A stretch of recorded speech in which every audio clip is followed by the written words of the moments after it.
Hello, everybody. It is the 17th of February, 2025. We're here at our Information meeting. Let me give a brief introduction. I am Patricia Yarrow, the founder of Information, now in its fourth year. Since for everything I am to blame, this must inadvertently, I have inadvertently scheduled a plane flight at the same time as the March 17th meeting. That's why there's no meeting next month. I will be in the air. Then I will see everybody on April 21st. And I blush at this. It's totally a blunder on my part. Okay. Our esteemed speaker tonight is Timon, or Tim Screech, born in Pangbourne near Oxford in England. He's fearsomely educated with 2 masters between University of Oxford and Harvard, and he commandeered a PhD with Harvard University. To quote somebody, Timon Screech has spent 30 years researching the history and culture of the Edo period and has authored some 15 books at last count and innumerable articles, unquote. I've looked at his CV. The details are about the length of the Tokaido from Edo to Kyoto. He now lives in Kyoto as a full-time professor at International Research Center for Japanese. Tonight's subject is his book, his recent book, Tokyo Before Tokyo, Power and Magic in the Shogun's City of Edo. It's out in hardback, and as of this month, it's out in paperback. I ordered mine, but it hasn't arrived yet. To quote a reviewer, Screech approaches Edo by presenting it in a series of vignettes, journeying through the missing or highly symbolized iconography, what is that, of the Tokugawa and how they shaped Edo before the Meiji Restoration. Okay, I am going to add some other notes or later in the discussion, but for now, with that, I will climb into my rickshaw and let Tim Screech pull us through his favorite Edo vignettes. So, Tim, if you're ready. Okay, thank you very much, Patricia, for the introduction, very kind introduction, and for the invitation in the first place. And thank you all for sparing whatever time of day it is, wherever time zone you're in. It's for those of us in Japan, it's just after 7. So I'll speak to you if that's all right for at most an hour, maybe 50 minutes. And then I think the practice is to have questions afterwards. So I'll begin right away by sharing my screen. And here it goes. Oh, I can't get on. Sorry. Yes, I've got someone blocking. Okay. That should be visible, I hope, to everyone. Good. So let me begin. This is a sort of book talk, and I'm a bit feel a bit guilty about that, because obviously part of the point is to try and persuade you all to buy a copy. Many of you may already have a copy, but I have to also confess that it's a slightly fake book talk for reasons I will come back to in a second. But let me begin with the story. Tokyo Before Tokyo, Power and Magic in the Shogun's City of Edo. This actually began as a book in Japanese. And it was, of course, I didn't write the book in Japanese. I wouldn't be capable of doing that. But all the way back in 2007, so pretty close to 20 years ago, I wrote in English a book on this subject, and it was translated by Morishita Masaaki, young scholar at that point, now not such a young scholar, who works particularly on the history of museums. And he very kindly, despite his own studies, undertook to translate this. And you can see the title's a little bit obscure. It was actually not Masaaki who thought that up, another person, but Edo no Obushin. So you may know the word Yasubushin, which in English we'd say jerry built, or kind of something that's not very well built, Yasubushin. But Obushin, the great building of Edo. And then you can see from the subtitle written in the middle on top of Mount Fuji, Tokugawa Toshi Keikaku no Shigaku. So this was a poetics of Edo. And what I didn't want any reader to come thinking was that I was going to talk about the way that Tokugawa Ieyasu and his successors drained the swamps and created the created the canals. I wasn't going to talk about how food was provisioned, how effluence was got out. All those things have been very well studied by other people. I wanted to make mine a poetics of Edo. Anyway, it didn't do so badly, and Masaki's translation was so nice that subsequently it was made into a bunkobon, a little pocket paperback, which you can buy for very small sum, and that is the way most people who are interested today would get hold of it.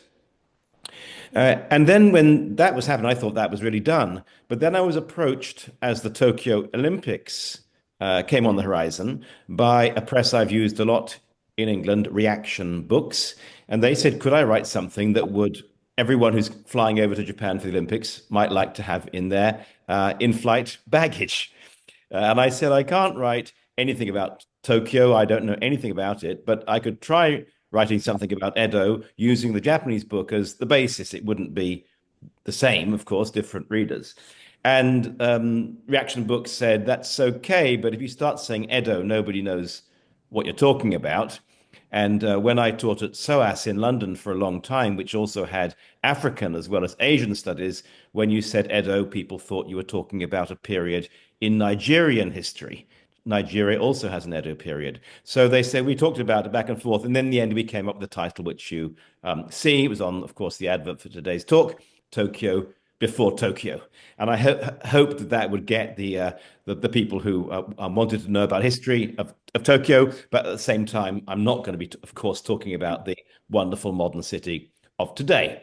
And rather than saying a poetics, which is possibly a little bit arch, it didn't sound very good. It's made it slightly more concrete in power and magic. But again, I hope alerting readers to the fact this wasn't going to be an urban history in the normal sense. It's the way the city was conceived and was imagined. And I'll come onto this a bit later on. But of course, many people, like today, they don't necessarily go to Tokyo. They didn't necessarily go to Edo, but they knew about that enormous, wonderful city in which the Shogun lived.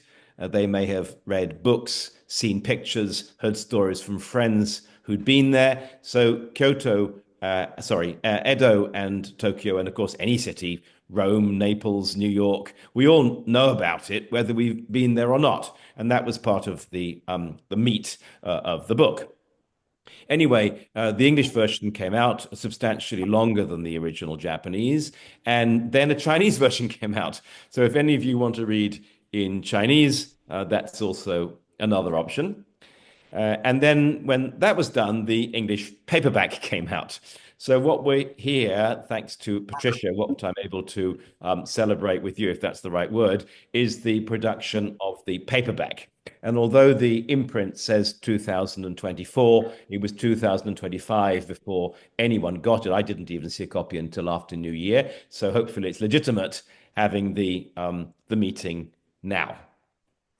So the book, in other words, has gone through several stages. And in the case of the English one, I'd like to thank, there wasn't a translator, of course, but I was much helped by Lucy North, Dr. Lucy North, who's a well-known translator and expert on Japan, who kindly helped me thrashing through some of my over-elaborate or incomprehensible prose. And so hopefully, I think, thanks to Lucy's efforts, the book is fairly readable, and also the new paperback edition should have no typos. Unfortunately, there were a few in the first edition. That always happens. So that's the background. Let me tell you something about what's actually in the book. If you open it, you will see initially the table of contents, and I'm not going to go through all 6 chapters, plus the epilogue, which takes you from Edo to Tokyo. That'd be silly to try and do that in the time available. But you can see the sort of things it covers, what it meant in Japanese history to build a city. After all, Edo was created pretty much as a greenfield site in 1590. They built it. What would they aspire to build? And then Edo was where the shogunate operated from, so it became the center of all of Japan. Anyway, you can see how things go through. Edo, a sacred space, it accumulated a large number of temples and shrines. more than Kyoto has, not in number, but in terms of land they occupied and wealth. The castle was the biggest single thing. And then I talked about the poetic presence and the trip to the Yoshiwara, which is, of course, the pleasure district of Edo. So some of these I will touch on in the time ahead, and some of these I'll have to leave up to you to read for yourselves in the future, should you so wish. Well, Edo, as I said, was built from nothing. Not literally nothing, of course. There was a bit of a habitation there before. But when Tokugawa Ieyasu came with Toyotomi Hideyoshi to quell the rulers of that area, who were the Hojo family, sometimes called the later Hojo family, who'd been ruling the area beyond Mount Fuji, a wild and inaccessible but potentially very wealthy area. The two of them went up and they quelled the Hojo, and Hideyoshi went back to Osaka, where his base was, leaving Ieyasu to manage the Kanto region. And it was a way of putting this wealthy area into the hands of somebody he trusted, but also a way of keeping Ieyasu out of his hair. Ieyasu was, of course, a highly aspirational person, and Hideyoshi was a little bit wary of him. So Ieyasu built Edo. Now, how would he want to build it? The notion of the ideal city, my first chapter, looks back to the way that all across East Asia, it's not just Japan, a perfect and beautiful city should look. And the archetype of that was Luoyang in China, which in Japan was pronounced Rakuyo. And to this day, I mean, I live in Kyoto now. To this day, people in Kyoto call Kyoto Raku or Yo. And looking back to that model of perfection, it's a little bit, fractionally, not very much, but a little bit like that. London is the New Jerusalem. Moscow is the third Constantinople. There's these things. Many places go back to Rome, whatever. So the memory of Luoyang survived, and Luoyang itself disappeared. Heian-kyo, Japan's imitation, also disappeared. But this is sort of how a perfect city should be. And what it above all is it's an ideal.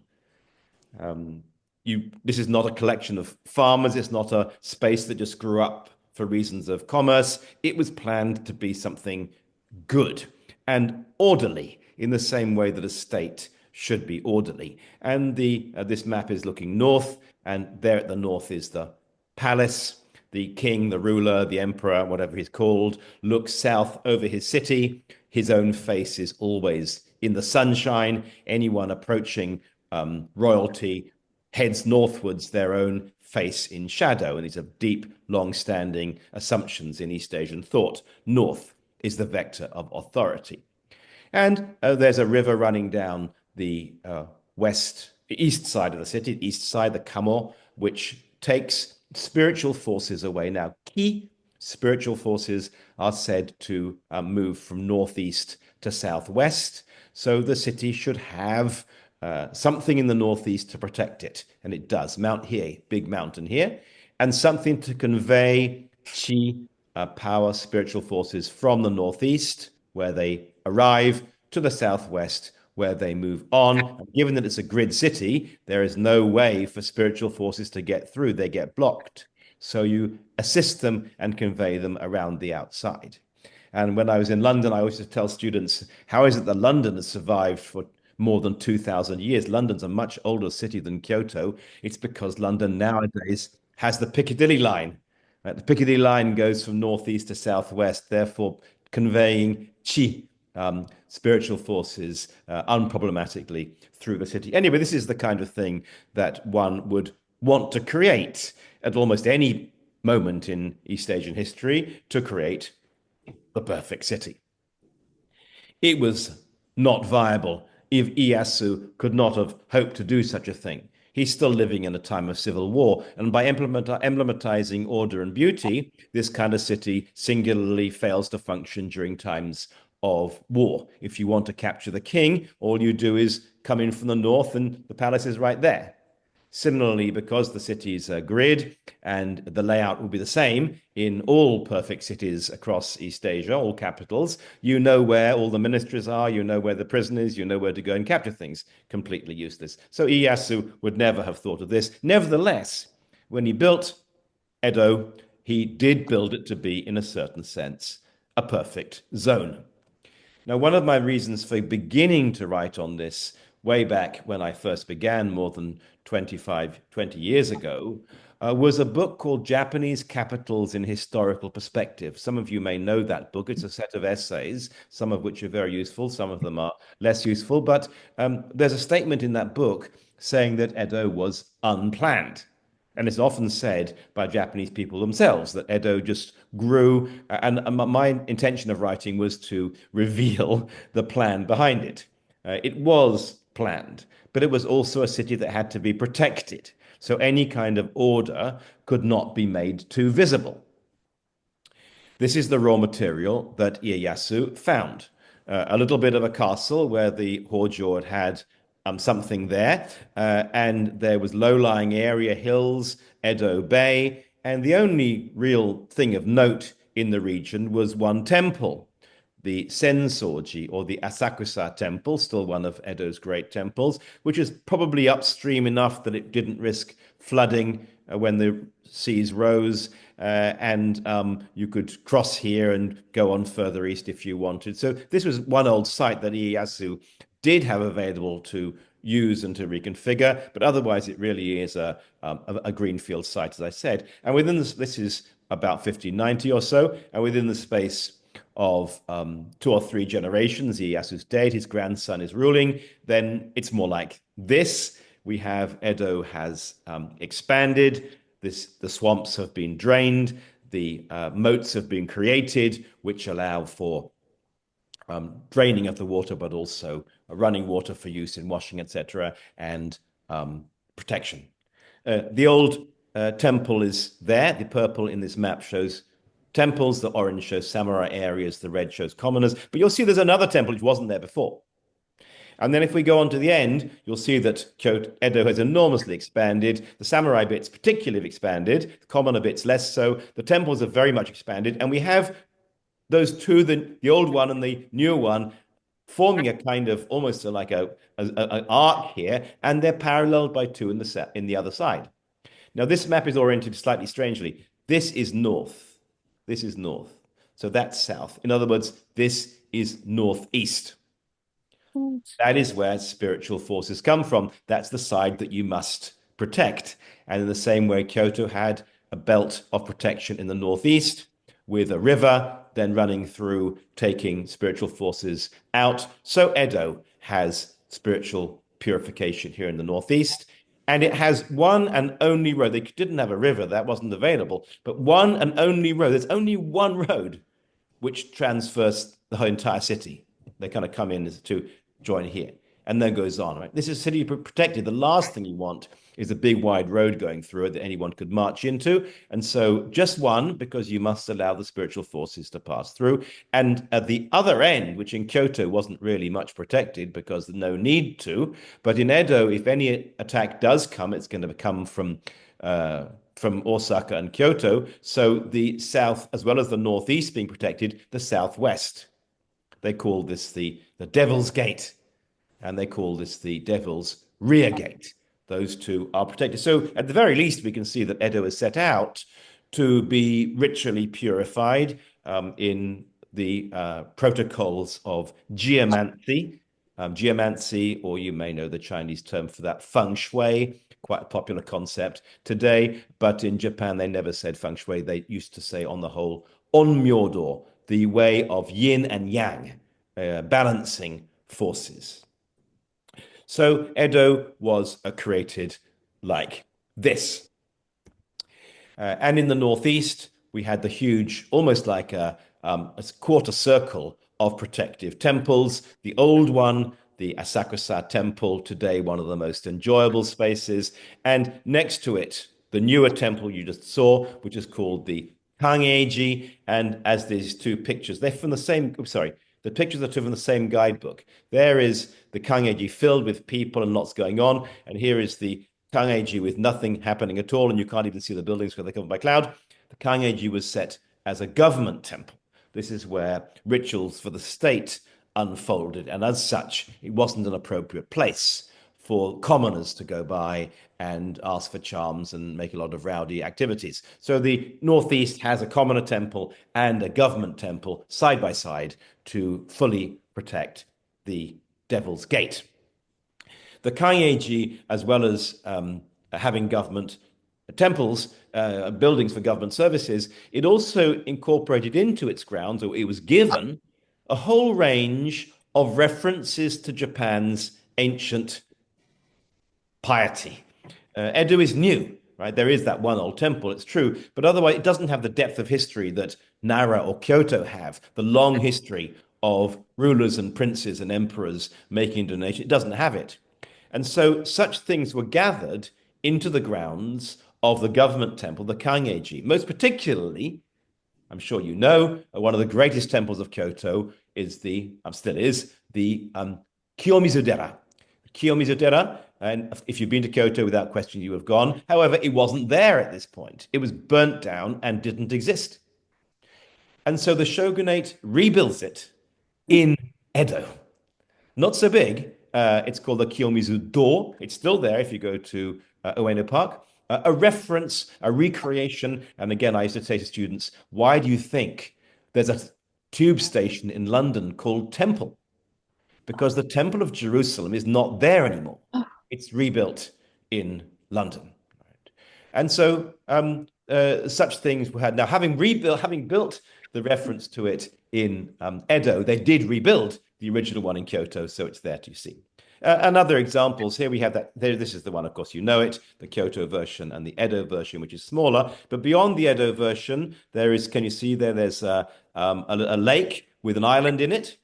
This also refers to, there it is, and the lake with the island. This is Shinobadzu Pond with the causeway, so you can walk to the island. This is a reference to the Great Lake outside Kyoto, the Lake Biwa, which has on it one of the great protective temples. And so that is also replicated. And I could go on. There is a large number.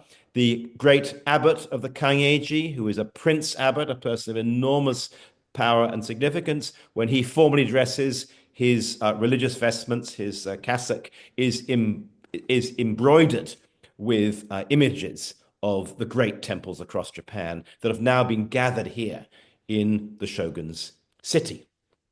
And very quickly, the southwest, the Demon's Back Gate, this is down towards Shinagawa area today, where we have the same thing. One popular temple where commoners can go and do their thing, especially if they're traveling to Kyoto along the Tokaido, they're going to want to buy good luck charms, or if they come into the city from Kyoto, they're going to want to give thanks. So there is a commoner temple there, but also what we see here is the government temple. And this was actually the Tokugawa family's own funerary temple, the Zojoji, an old temple that was relocated here. And this is where many, but not all, of the shogunal graves are. Not quite are, because they were mostly destroyed in the Second World War, but were. And inside it, in the bottom right-hand, is Ieyasu's own personal icon, thanks to which he won all his battles. So the great holy icon of Edo is called the black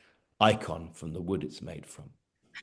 So we have Edo protected then by geomancy and dependent with that religious significance. And within that, people lived. Some in the northeast, some in the southwest, but most people are going to be living more in the center of the city. And this scheme, of course, I didn't invent this or draw this. This is fairly well-known material. The castle is sort of in the center of Edo. And the Kudai, which means the loyalists, the warlords that Tokugawa trusted, they are up in the northeast, because spiritual forces come from the northeast. And if spiritual forces pass over good things, they become pure. Spiritual forces have no valence. They take coloration from what they pass over. So if they pass over a Buddhist temple and replicas and references to all of Japanese sacred history, and then the homes of your loyalists, it will become pure. And the Tozama, are the lords that the Tokugawa didn't trust but couldn't kill off. They had to build them into their system somehow. So they have them give them all an Edo mansion, but they would be to the southwest. So their miscreant, baleful aura exits the city without polluting anything. And the southeast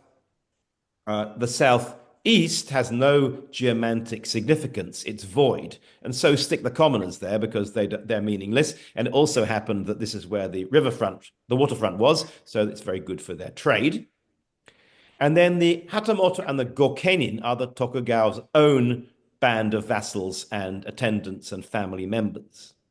Now here they ran into a bit of a problem because as you saw from the old map of Kyoto, the palace was in the north, and north is the vector of kingship, royalty. The shogun's not the king, of course, but he is the ruler of his city and before long the ruler of the whole of Japan, and nobody should be to the north of the shogun. Well, in a castle town, you want the castle in the center because that's the most protected. So what are you going to do with the whole of the north half of the city? You can't have anyone living in it because they'll be looking south on you. If you go to a Buddhist temple, I'm sure you all have done that many times, think about it. There's the Buddha icon is in the center of the main hall. The whole of the half of the hall behind the Buddhist icon is unused. They just stack chairs and things in it, right? It's kind of a waste, but you need that. So what they decide to do is, well, the north side, looking south from the shogun, will be his staff. You can always have your staff walking around behind you because they need to serve you things. So that is acceptable. So the shogun's own retinue, who have no need for so much space, they get a large chunk of land. And it so happens also that whole the whole the whole western part of Edo is in the hills. So it's actually the nicest place to be, less likely to be struck by tsunami, and it's also breezy in the summer. So there we have it. Now, let me say a little bit more, because I did begin with this, which is the poetics of Edo. Edo, being a vacant space that didn't exist before 1590, had no poetic presence. And this is a big problem, because Japan's topography is marked by poetic sites, what they call poetic pillows. A poetic pillow is a spot where some poet at one time went or imagined themselves going and wrote a beautiful verse on seeing something there or feeling something there. And then, say, for example, somebody goes to see amazing cherry trees at a place called Yoshino, very famous for them, and they write a poem about how happy they are because they've seen the cherry trees at Yoshino. Well, maybe one day I feel really happy and I want to write a poem about it. So I can go to Yoshino and feel happiness, but it might not be cherry blossom time. It might be too far for me to go there. So I imagine myself in Yoshino and write a poem about it.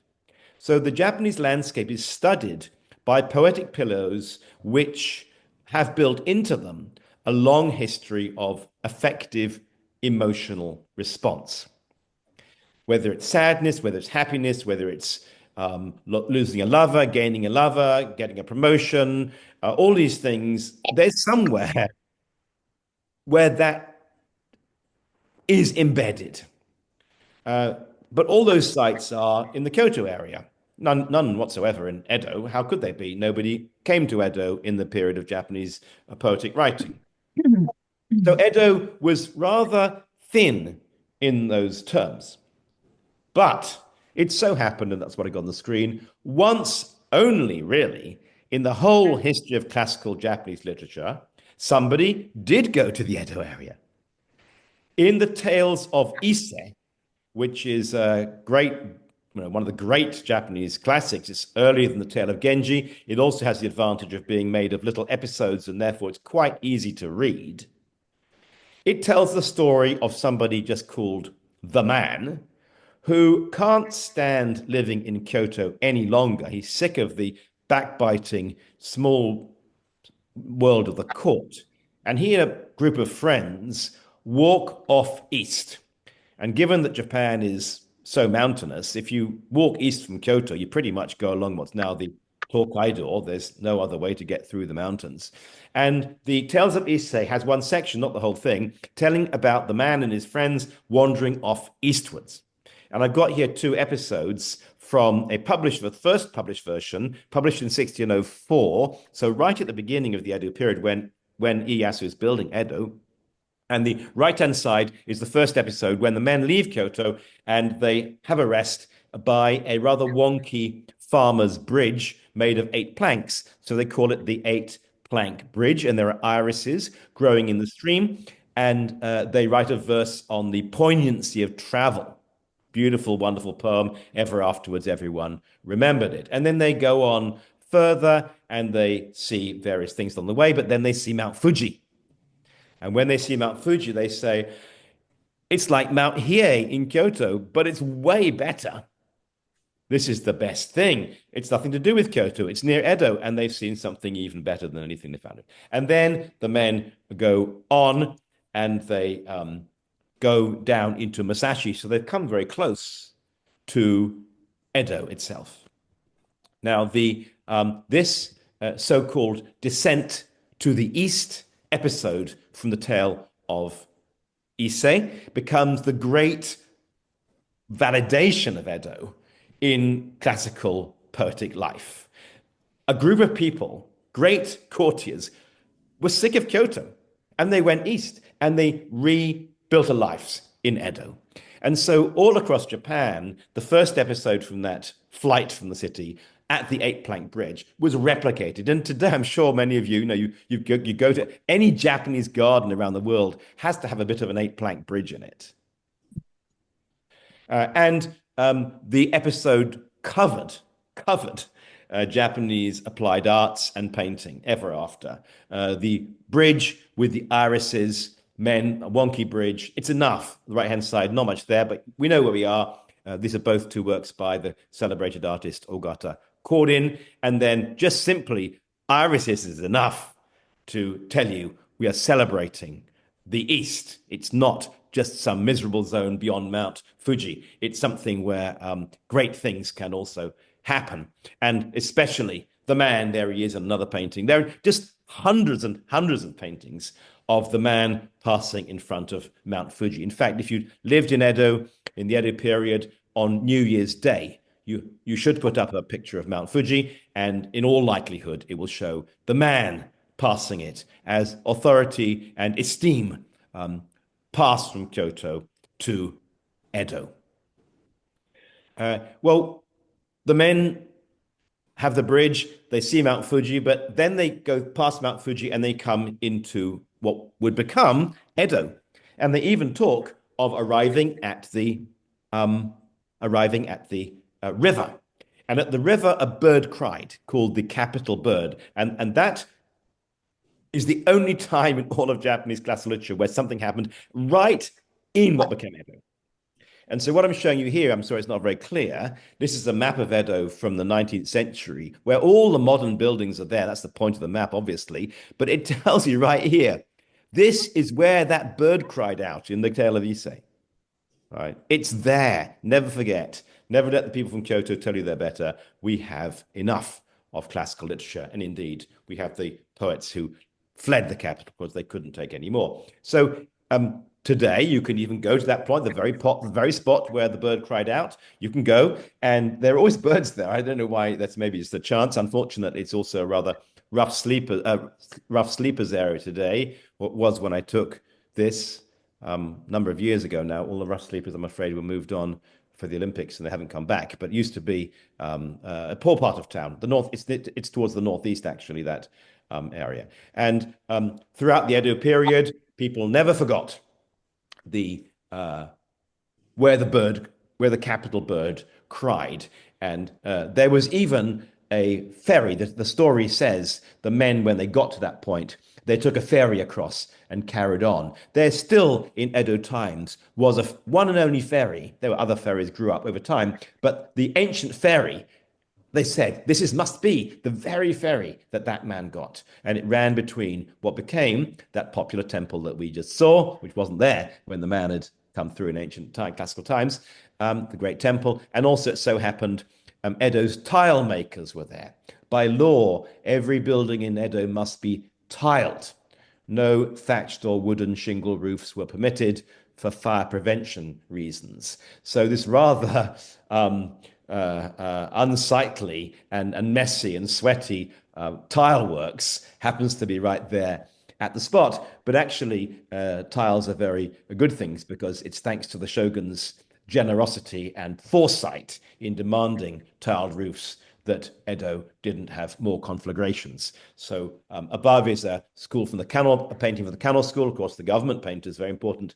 It's a whole long scroll showing this. And the bottom is Hokusai also did a book of various views along the river where we have the tile makers, but he has gone out of his way to show you there the bird, the capital bird that the men heard 1,000 years ago, still there, still reminding us. Now, I'll just stick with the Issei for a little more, couple more minutes, if you don't mind, before moving on to something else. But the Tales of Issei and the descent to the east by the man and his friends is Edo's validation. Here we have a rather lovely painting of this is a wealthy young Edo woman. She's very finely dressed. She's got a lot of hairpins, but not so many that you might think she's a courtesan. And she's reading a book, and she's dozing over her book, right? This is a bookcase. The books come in a box like this. And here is the volume she's been reading, and it says very clearly what she's reading. She's reading the Tales of Issei. And her dream bubble shows you what she's dreaming of. And what would it be? She's dreaming that man, the courtier from the capital, who came down here. And of course, well, why couldn't he have become my husband? And so she's dreaming of this scene in the Tales of Issei called the Musashi no Shin, where here is the man who's come from Kyoto, and he's eloped with a young lady, and her father is outraged, and he sends his guards to try and find them, which they do eventually. But in any case, this poetic thing is coming very deeply into Edo popular belief. The man from the capital, an educated young woman who's told to read the classics, but she's allowing her mind to wander. It's not just classical literature, so boring stuff you've got to learn for school, but actually it's a wonderful story of this man that came down and brought something special to this part of the world. One other example, here's another woman, not rich this time. This is probably a servant girl who's been sent out on some errand, and she's having a bit of rest, and she's dreaming. She hasn't been reading. She probably isn't not the book reading type, but she's fallen asleep, and there's exactly the same thing happening, right? The woman in the dream is wearing the same clothes as she herself is wearing, and she's being seduced, accosted, wooed, whatever word you want to use, by a classical courtier. And just so you don't miss the reference, there's irises on the screen behind him, the descent to the east. And this is by the beginning of a book by the great artist Harunobu Ume, plums in springtime. The blossoming of the plum is the beginning of spring, but also springtime, it's about to happen, isn't it? It's when you start to feel happy about things. A young woman like this, she's probably come up to Edo from the countryside. She's got all kinds of hopes for her future, and this is what the dream is. However, she's not fallen asleep anywhere. There's a offertory box here, and she's clearly at a temple. She's not at home. And we can imagine where she is, because Edo had a great temple to the god of matrimonial love. It's called, the god of matrimonial love is called Shoden. So the Shoden-sama, the temple is still there. And it's on Matsuchi Hill, which is Asakusa area. So there is another version. I just showed you this. There it is. This is Hokusai from the same book I just showed you, looking across the river to it. And here is a fan by Hiroshige with, again, two young women who've gone to the same shrine. And they've gone to pray, of course, for beautiful, considerate, caring, wealthy husbands. So Edo's life is configured around this one of its many. And there is the building today, in case you ever feel like going to see. It's very near to the spot where the bird cried out. And there is the shrine again, seen across the river. This is the main river. And you can see, according to this artist, which is a bit of fantasy, you see Mount Fuji behind it. If you go down this little stream here, pretty soon this stream becomes too narrow to navigate. You get out. If you walk on that way, you go to the Yoshiwara Pleasure District. Not a whole lot to do with matrimonial love, but at the gateway to it here, that's one. So anyway, there's much more could be said about that, but I will carry on. So Edo is protected by geomancy, by Japan's religious history, which has been borrowed and reused, but also Edo has its own magnificent temples. And now we see also a kind of poetic ballast to the city's been added, thanks to this Tale of Ise, which became the great classic. Today, probably anyone would say that the Tales of Genji are Japan's great court classic. But Genji is too hard to read. It's too long. People honestly didn't read it. Even today, put your hand on your heart and say, have you read the Tale of Genji? Likely not. But Tales of Ise are very easy to get your way through. It is a little penguin classics. It's not difficult. So there we have it. But let me now go on a little bit further, because there's one other thing I wanted to introduce you to in the time I have left. Edo was not a grid. It had the castle more or less in the center, one road running through. Otherwise, it's a whole mass of weaving streets. You can hardly find your way through, but that's the point. An army could never fight their way through either. But Edo had something that was unexpected and, in fact, completely unprecedented in Japanese urban planning. Not a grid, of course, nor was it just a castle town with a castle in the center. It had a core to it. Most people can't get to the castle. Edo had a city center. Now, no East Asian city had ever had a city center other than the castle, but that's out of bounds to almost everyone, and most cities, of course, didn't even have a castle. Capital cities in East Asia, on the whole, didn't. And how or who thought up the idea of giving Edo an iconic core? We don't know. But what we do know is that an embassy from Japan went to Rome not too long before this. And one of the things they brought back with them was an enormous folio album, very famous publication on the cities of the world. And it shows the cities of Europe and the colonies.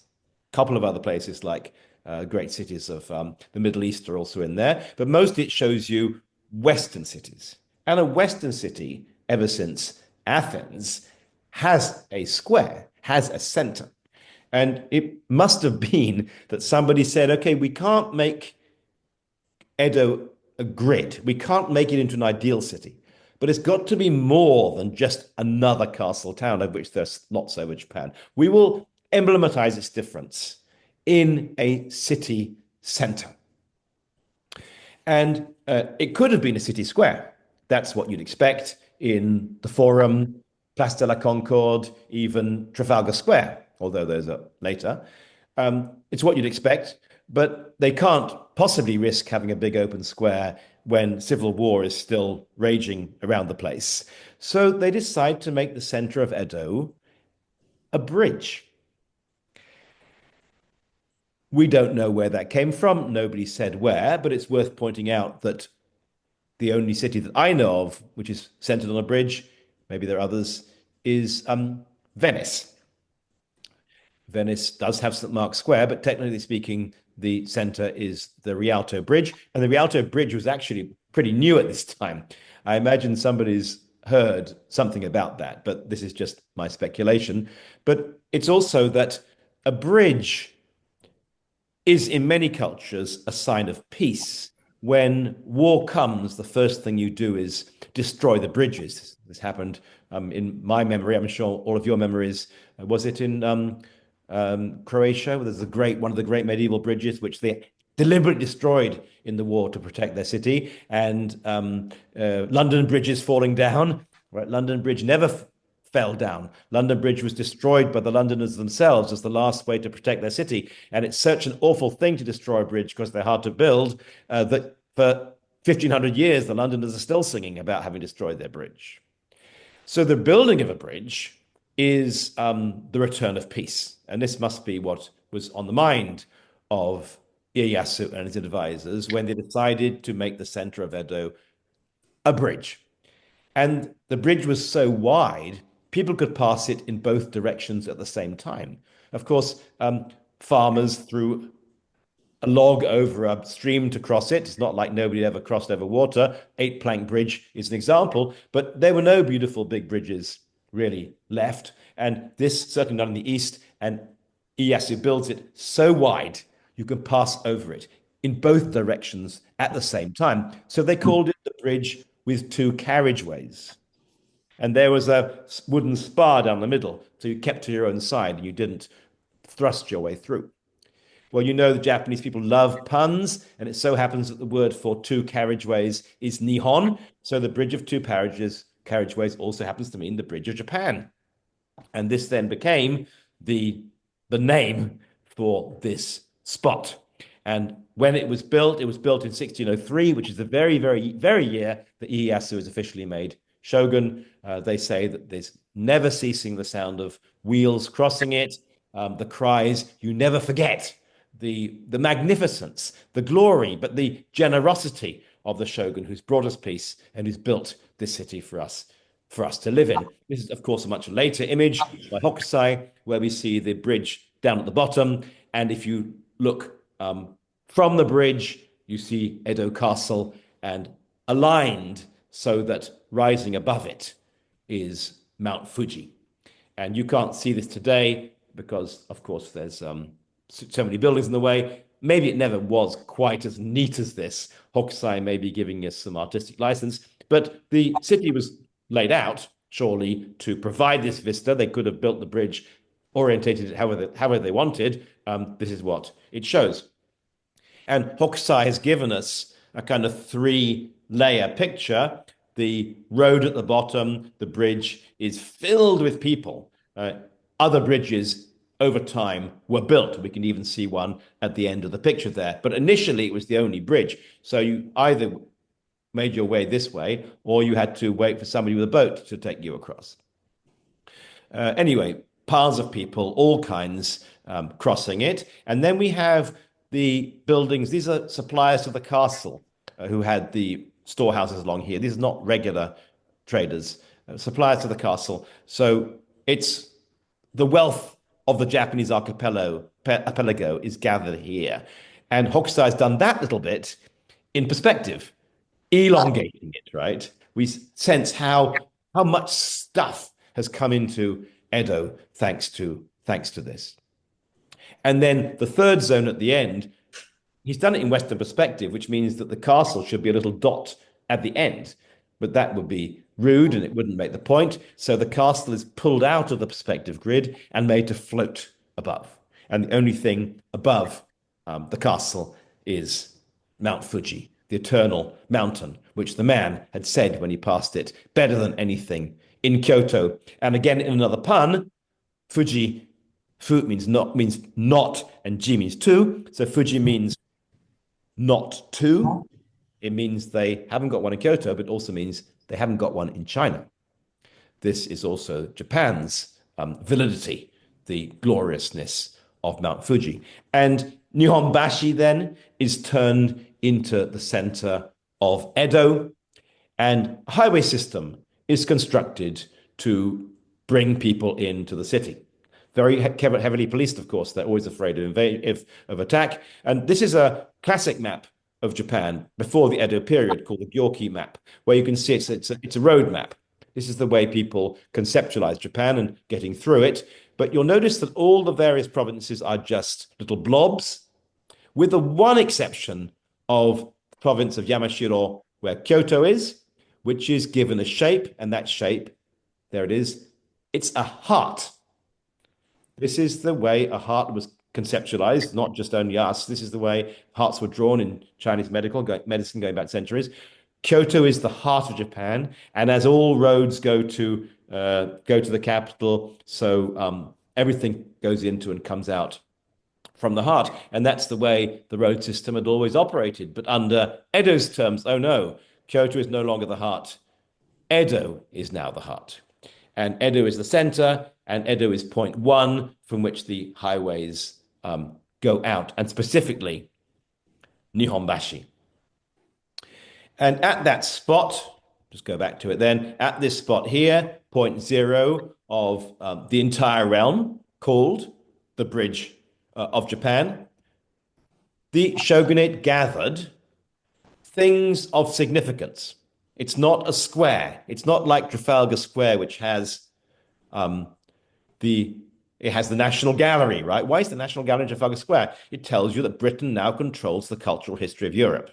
Then there's St. Martin's in the Fields. It's a Christian country. And then there's the embassies of Canada, Malaysia, South Africa around. Right? These things are gathered into Trafalgar Square to tell you what the British Strait is. And of course, the name Trafalgar Square says enough. It's all later than this, but something similar is happening in Edo, but not in a square.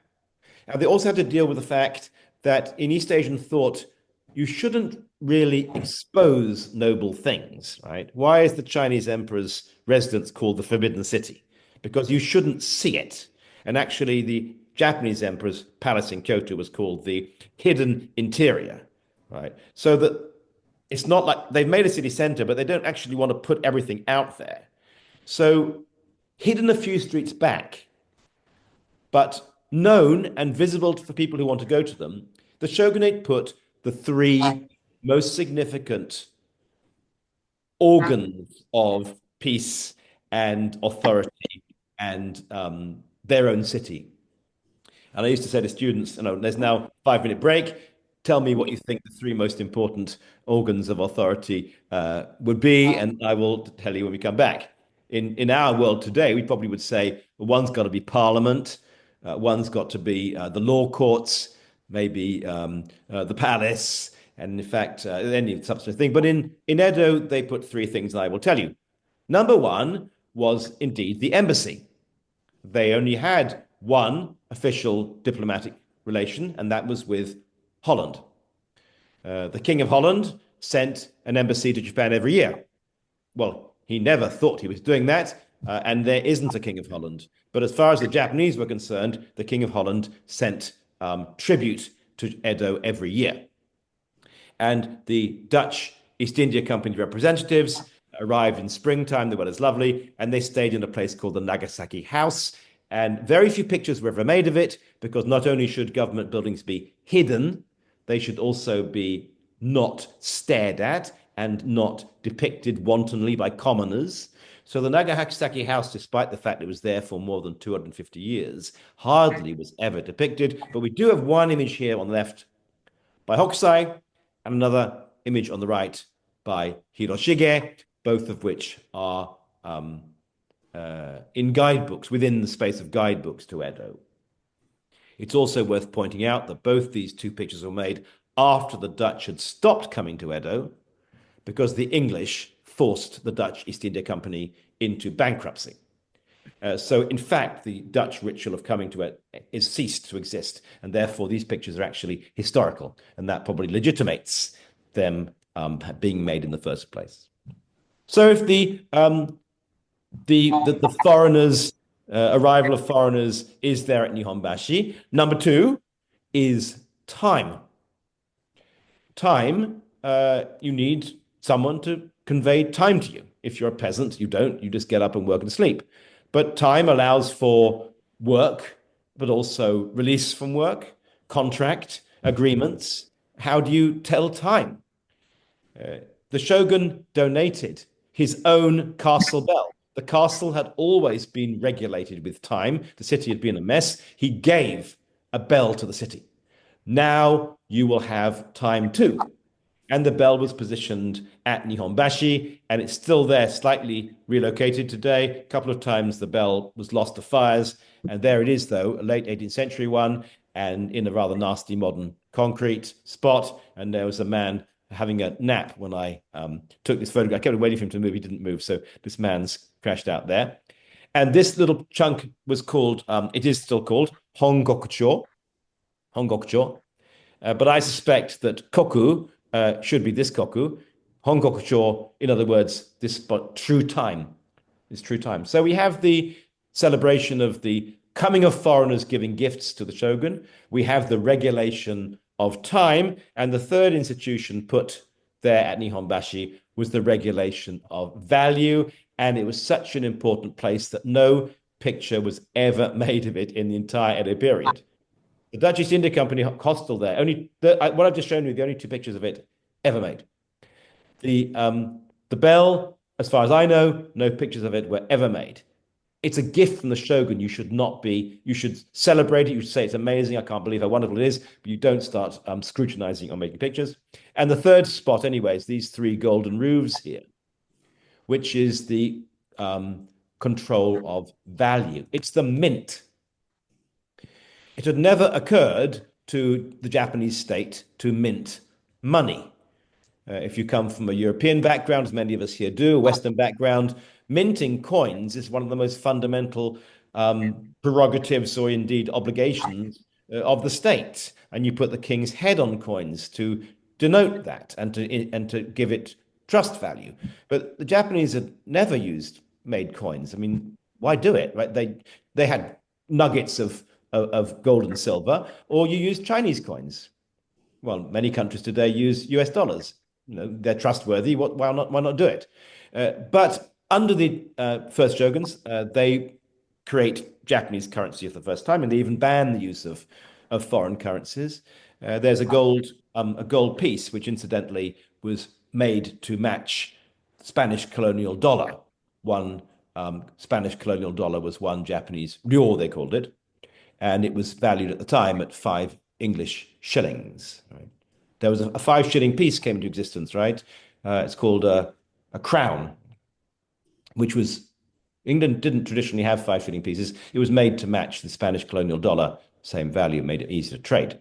So Japan here has trade, and the roofs, I'm sure, weren't gold, but because it's where all the gold and money is in there, it's kind of radiating gold in this view. And there is Nihonbashi, the center of the shogun's city, which is itself now the center of the land. And the last image to show you, and then I'll stop. There is another view of Nihonbashi, produced again by Hokusai. I showed you images by Hokusai. He was such a wonderful depictor of the city, and obviously prints. Lots of people saw these things. They're way later than the establishment of the space, but they show it very clearly. And so here is the bridge, looking down to the other bridge, which we just saw. It was built later. With the Dutch compound is here. He's out of the picture. He's not put it in the picture because he doesn't want to risk being rude. No bell, no mint. In fact, he's oriented the picture to show more of the other side of the bridge. If you'd stood here looking towards the castle, you see those grand things. If you stand looking the other way, you see Edo's fish market. And Edo's fish market was the greatest fish market in Japan, maybe one of the best in the world. And here we see people bringing in fish. And of course, they're having their sushi. And now I live in Kyoto, I've realized sushi is not Japanese food. Sushi is Edo food, Tokyo food, right? Nobody in Kyoto eats sushi because it's not near the sea. And if you don't eat fish, then you better eat meat. And if you can't afford meat, then you get sick. But everyone in Edo had access to fish. And although people in Edo sometimes suffered from other diseases related to crowding and epidemics, people coming in from all over the place, nobody had a problem with mineral deficiency thanks to the prevalence of fish. And so the production of the fish market and the placing of the fish market there at Nihonbashi, but behind, so it doesn't intrude when you look from the bridge towards the grand castle, that is part of what was set up. So I've tried to convey to you some of the reasons why it'd be totally inappropriate to say that Edo was not planned. The planning was incremental. It never had, nobody sat down and said, this is the way we're going to do it and built it like that. It grew up over time. And it, of course, changed. But it's a city where meaning was embedded all across the fabric of the city, every bit as much as in Kyoto or London or Rome. So with that, I'll stop. I think I hand back to Patricia if she'd like to take over from here. Thank you for listening. All right. Okay, everybody. Thank you very much. If you're muted, please unmute. All right. Let's see here. I'm just getting the last chat here. That was quite a whirlwind. Sorry, I took you through rather fast. It's okay. Let's see here. End of slideshow. Click to exit. Oh, as usual. I hope you're on mute. I think so. How can I tell? Can you end the slideshow, Timon? Oh, sorry. Thanks. Okay, great. Why can't I get everybody's? Anyway, we do have just a few questions, shockingly, and they're mostly from Lance Gatling. Okay, let's see what happens here. Well, there's a comment, he says, near the beginning, the physical limits of Tokyo, striking to me that, if I understand it correctly, physically, Edo stopped not far west of the castle. Is that right? There was a Shubiki-sen, this red line, which was drawn around denoting what's in and what's outside Edo. And that was picked up today in the Oedo line, which is the same red line going around the city. I actually don't know, to be honest with you, at what point the city's boundaries were finalized, but it grew, of course, and they always wanted Edo to become a big city, and Ieyasu and his successors made efforts to ensure that the city grew and flourished. But I don't think anyone ever said this is where it's going to stop. And I'm not even sure, sorry, I should really know this, but I'm not even sure in terms of tax and obligations and things, at what moment you fell outside Edo. In the river Sumi, the Sumidagawa was initially the end of the city at that side, but as you saw from one of the maps I showed you, the city spread across the city. So I'm sorry, I can't really answer the question, but I'm not sure the question can be answered. That's the kind of like trying to get out of it. But Okay. if you know more, then please come back at me. Okay. So then Lance Gatling has kind of three questions here. How were the adjacent lands administered? Yes. Were they part of the adjacent Han domains, Yes. such as Shibuya, Azabu? Sorry, those are two questions. So how were the adjacent Yes. lands? So as far as the Tamagawa, so in other words, Meguro and beyond, which it's farmland, but it's within Edo. And when you get outside what's defined as Edo, however it is defined, then you get the daimyo's domains. But all the ones anywhere near Edo, of course, they're in the hands of highly trustworthy people, and they're all very small. So no daimyo within reach of Edo has more than about 10,000 koku, which is really minimal for a daimyo. But of course, the shogun can also put in those areas people he wants to be near him. And so many of those people, over time, their families created the main Tokugawa bureaucratic staff. Okay.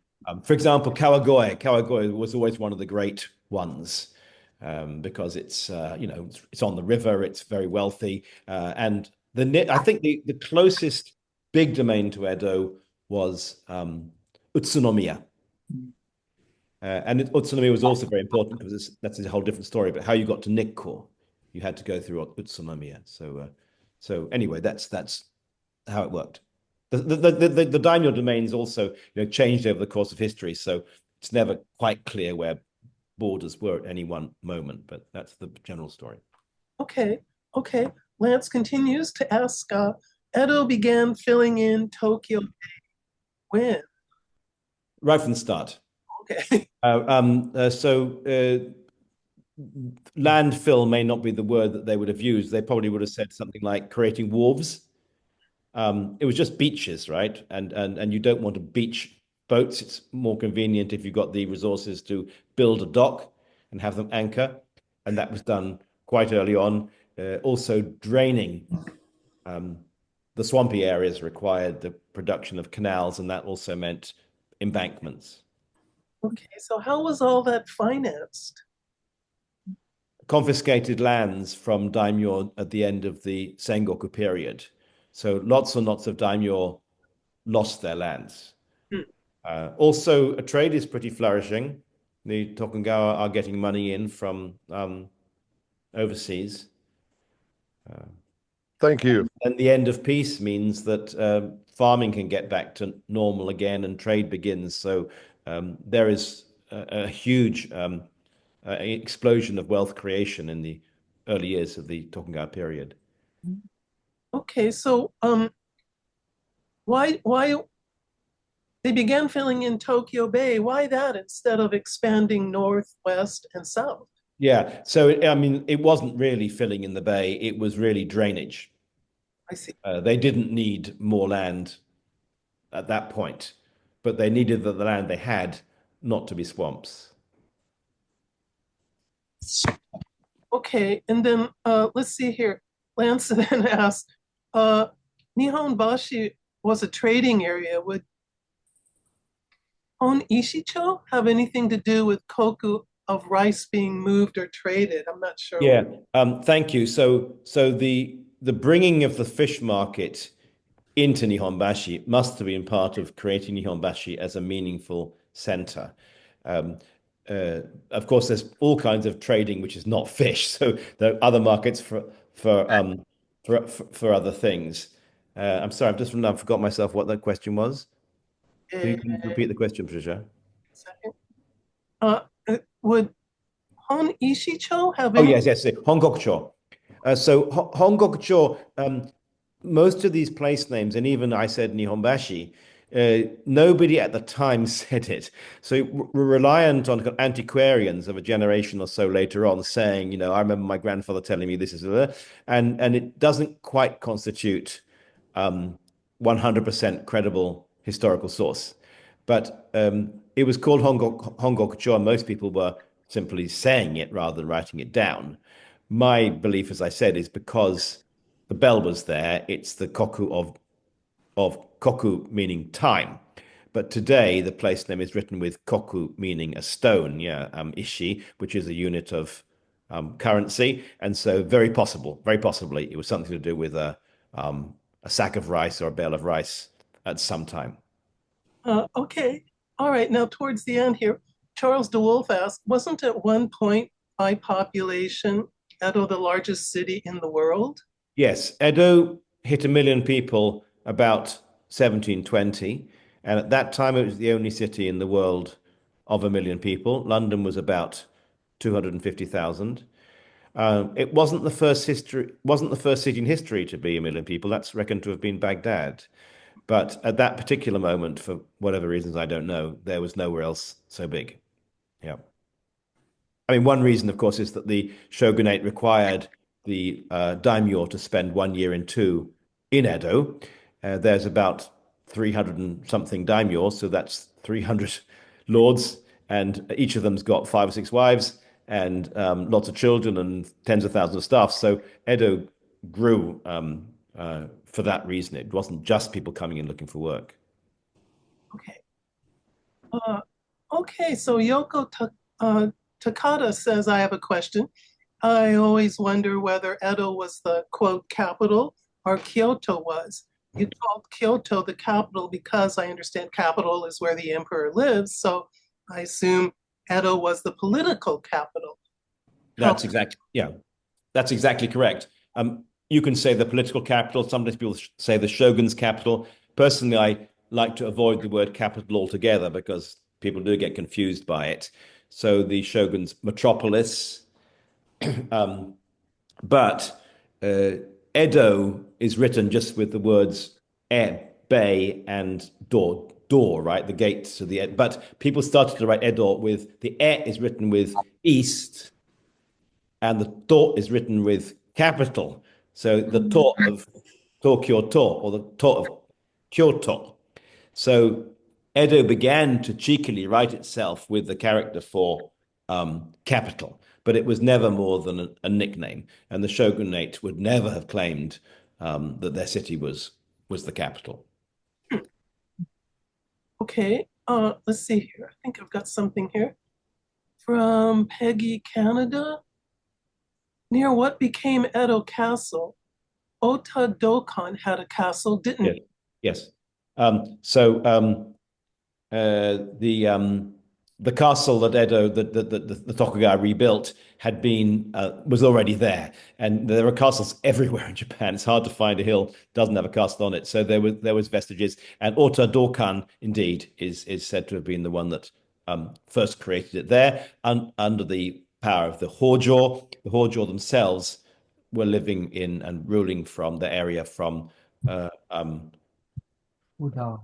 Thank you very much, Odawara, and so they had some chatelaine looking after the Edo area.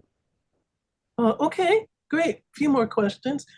Jean Wilson asks, please say more about the areas at the southwest and northeast. Yes. Of Edo, like Shinagawa and Minamoseju. Yes. So the northeast is the Kimon, which is written with the words Devil's Gate, but it's another case where I think really the key is that ki meaning like tenki no ki, weather. It's spiritual force, and so the northeast must be protected, and it was thanks to the old temple and then the newer temple put next to it. And the southeast is the Urakimon, which is around Shinagawa. And that doesn't need to be protected in geomancy, really, because spiritual forces simply exit there. But because of the fears of attack coming up from Kyoto or Osaka or Shizuoka, that area was also protected ritually with temples. The other side, so that's northeast and southwest. Northwest and southeast are vacant, geomantically speaking, and so the commoners are put at one side, and then the other side were all the various shogunal vassals and people. Okay. Ruth McQuarrie says, wait a minute. No, Ruth McQuarrie has a question about geomancy. Actually, that's her husband, John McCrary, has a question about geomancy. Okay, what's the question? The question is, I just want to know when the idea emerged that the spiritual forces flowed from the northeast around the river to the southwest. Because I was a Taoist healer's apprentice, and the geomancy that I was taught in the first place, Kimon is Guimon. It's Guimon. It's the devil's or Yoni's gate.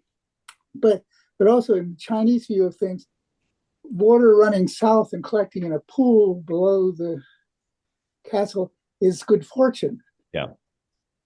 And that's interesting because I found that sort of basic idea repeated in the cover art for a copy of the Akahodo Seikatsu Shimbun. When I wrote my book about Japanese consumer behavior, where they show basically a new train when the line connecting Chiba with Yokohama was completed. And they have a train coming from Chiba, which looks like a shithole, with a crow crapping on it, running south toward Yokohama.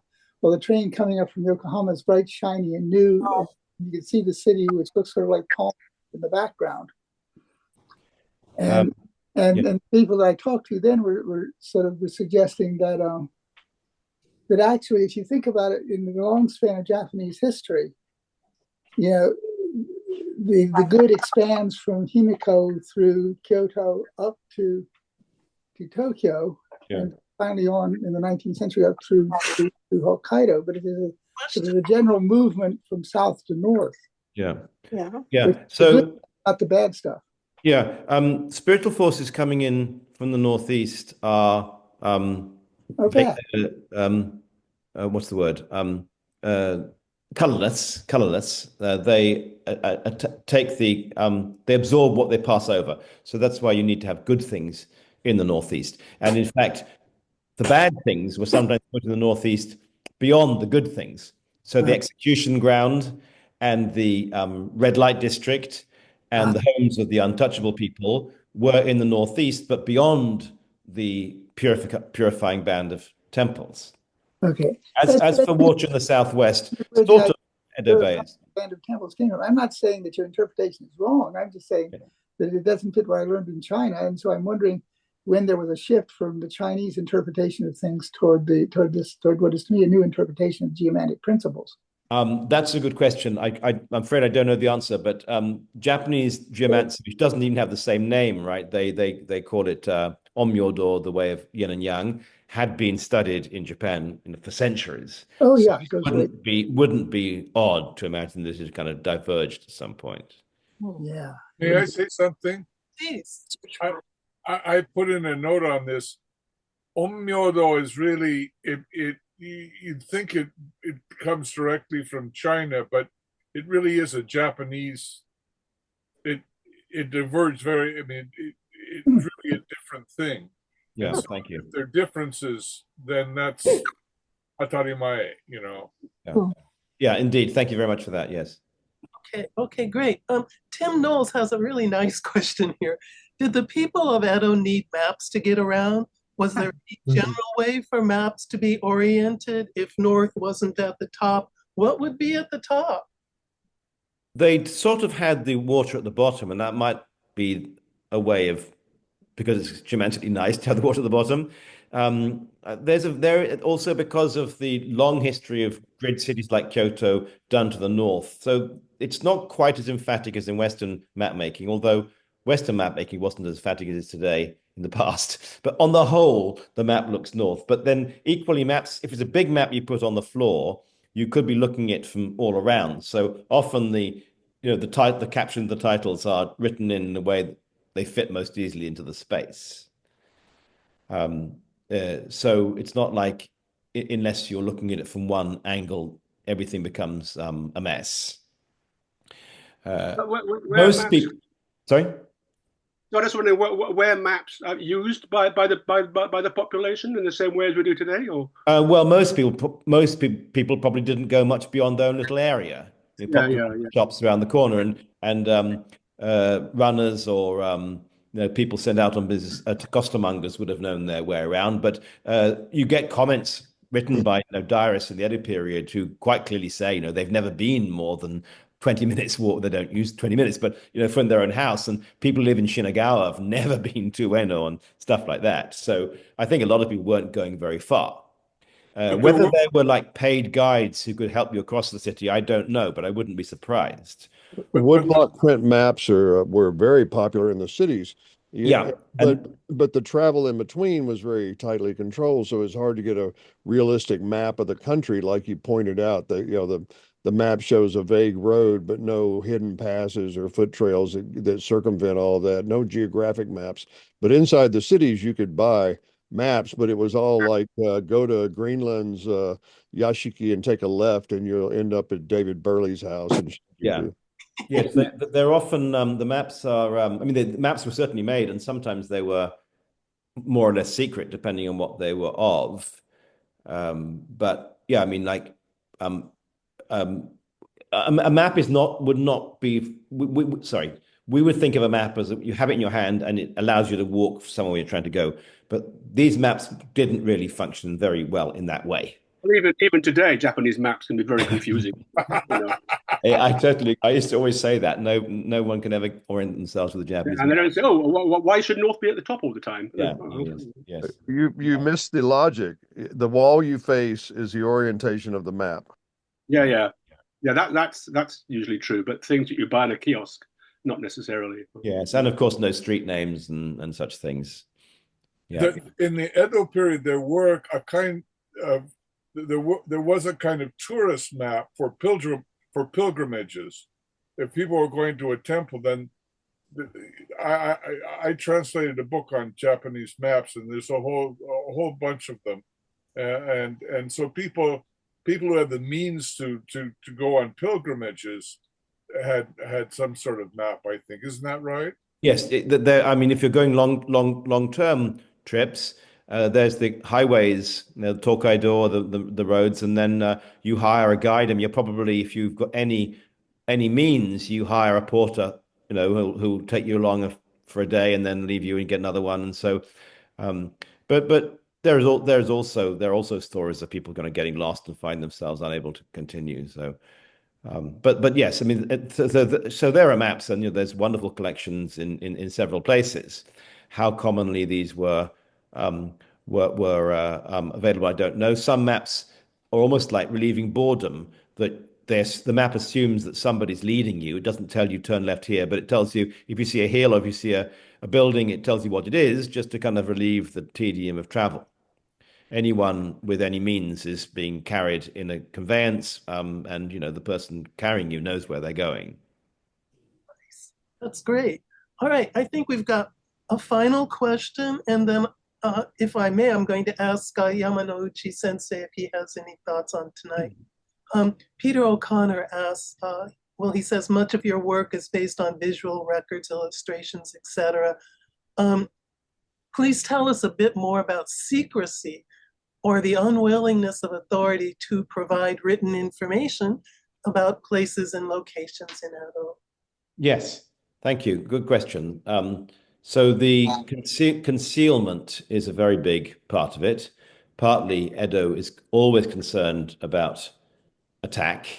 It is a castle town, most fundamentally.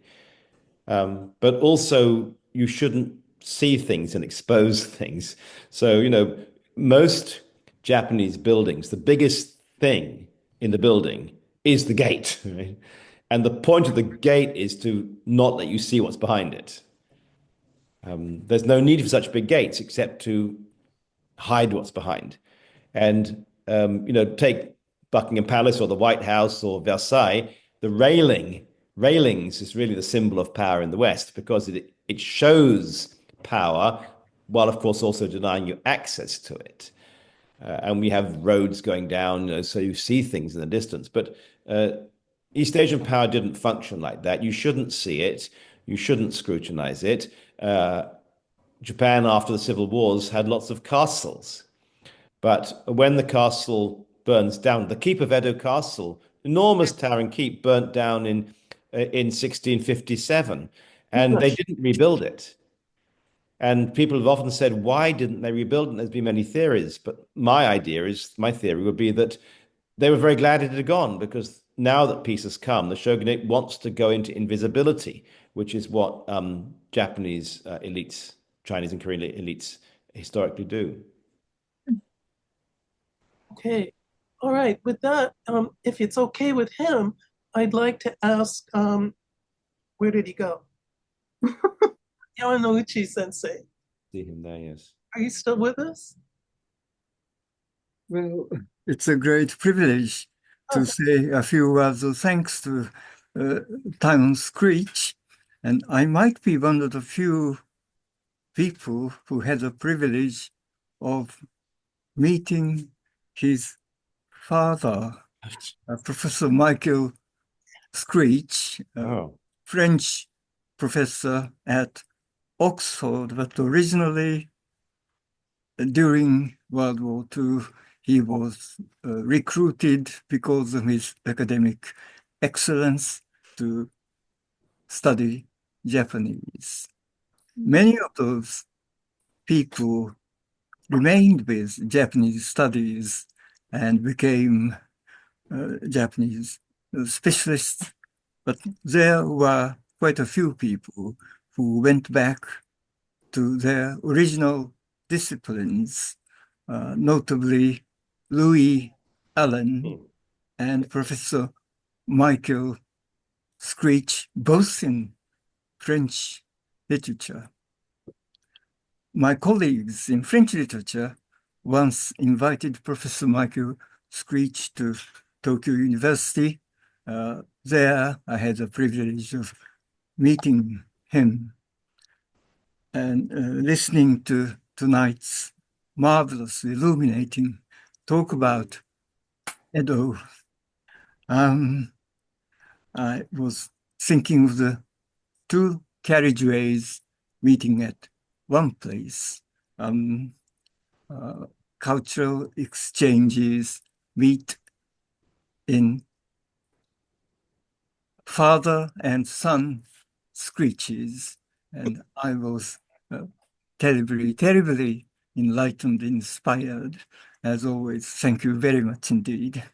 Thank you, Professor Yamanouchi, for that very kind comments. Always, when it's appropriate, I always do point out that my father's experiences of Japan as an occupation officer, so very different from my own in the period of Japan's economic growth, and now, well, different situations, but I would not have happened without my father having pointed me in this direction a long time ago. Thank you very much for pointing that out.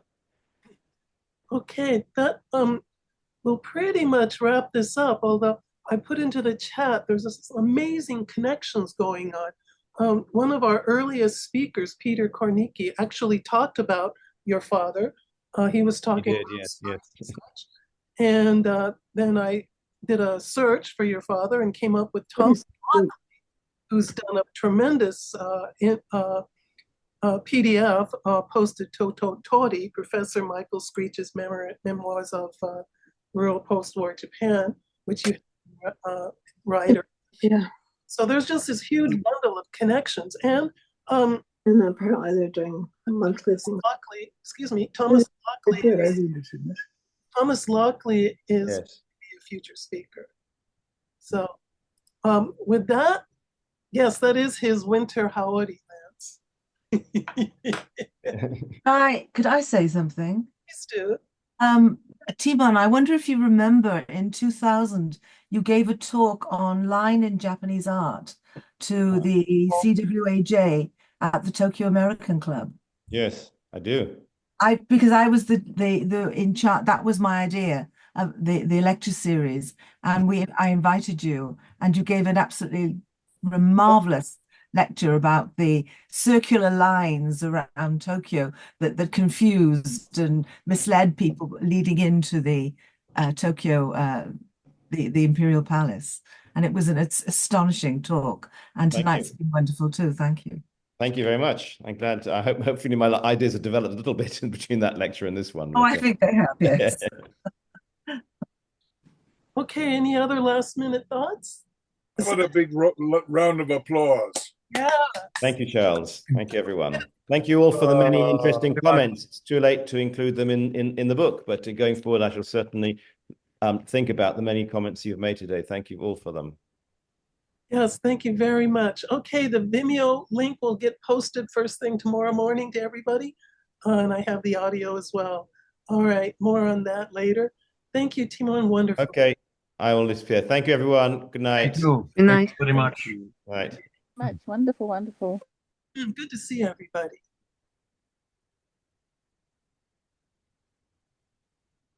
Thank you, Patricia. You're very welcome. Thank you, Patricia. Yes, thank you very much. Thank you. Good to see you. Yes, thank you. I really admire you. Thank you, Patricia. Thank you. Thank you. Thank you very much, Patricia. Thank you.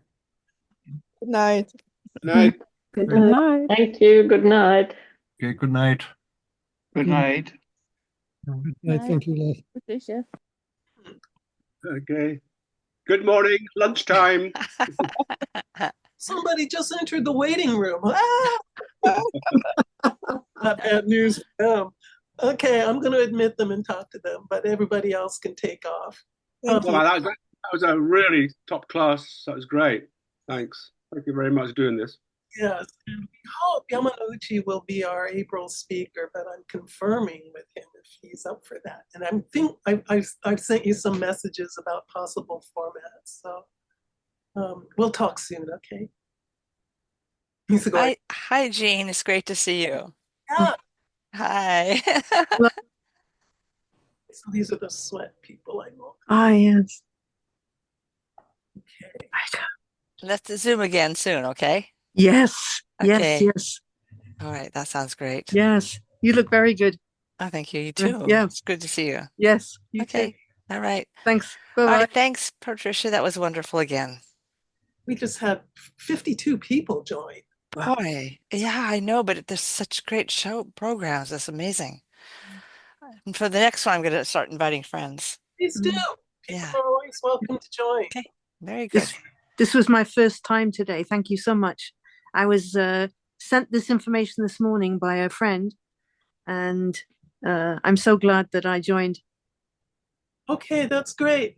You'll get the Vimeo link tomorrow morning, and if Do you need my email address for that?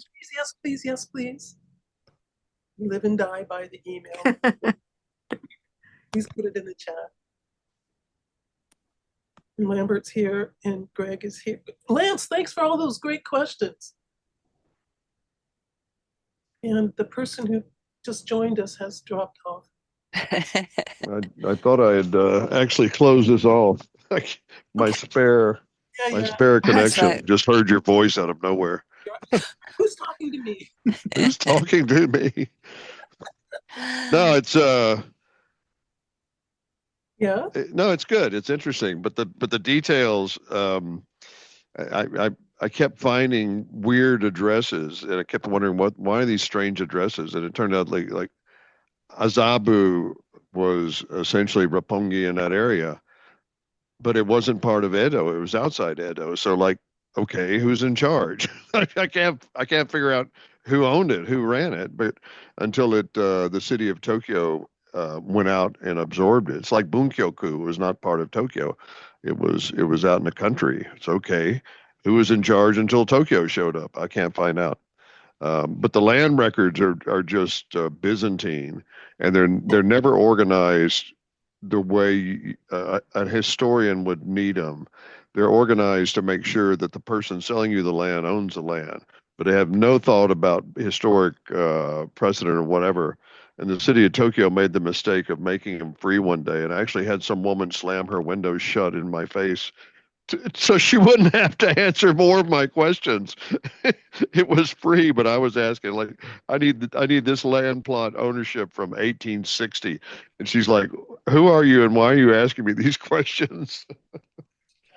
And the guy behind me just wanted to know, is this in fact, is this plot still owned by Shimizu Corporation or whatever?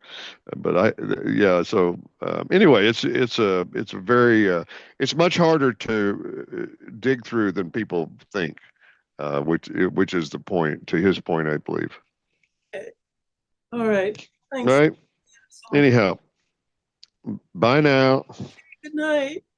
And Andrew Lambert is from Wales, still hanging on. I think Hizaki just wants to talk to me. Thanks again, Patricia, and more in detail by mail.